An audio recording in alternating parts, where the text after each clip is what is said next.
Here's another example of a family in vital records, this one from mafia history.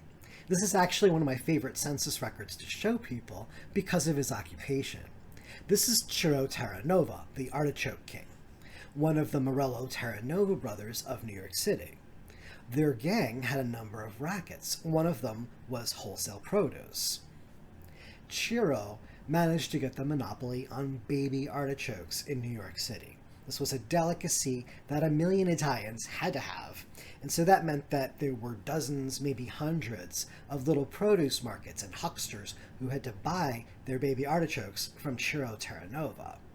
To fight his monopoly, Mayor LaGuardia made these artichokes illegal in New York City in 1935. But Ciro had already earned himself this nickname, and here he is in the 1930 census in his very fancy house in Pelham Manor. And what's his occupation? Artichokes importer. So specific. You are not going to see a lot of artichokes importers in these censuses. But this is not why we're here. I want you to look at his children.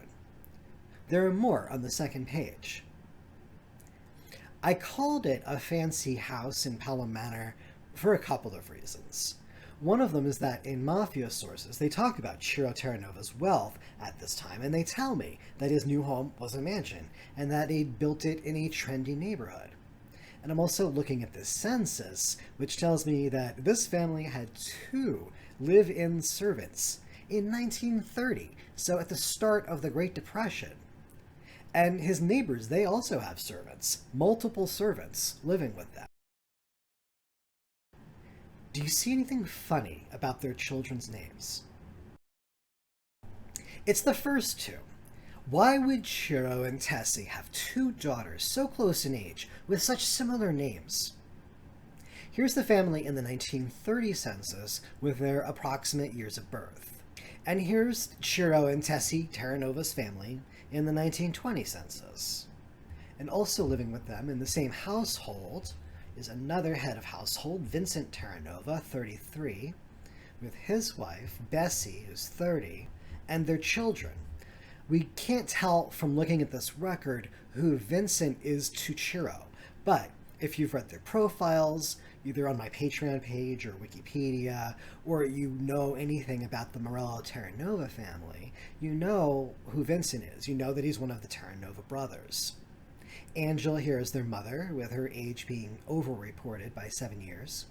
And Rose is their youngest sister, who marries the year after the census is taken. Now look at Vincent and Bessie's children, Angelina and Josephine. Both of them appear in the 1930 census as Ciro's children. If we had only looked at the 1930 census and stopped there, we would have assumed that Ciro and Tessie had 8 kids and named 2 of them after Ciro's mother for some reason. But what actually happened is that both Vincent and his wife died, and Ciro and Tessie adopted their 3 children. Yeah, 3. Vincent's one of theirs as well. So if you didn't know this family and you found these 2 census records, you might suspect something like what actually happened, and you could look for more records to confirm your hypothesis.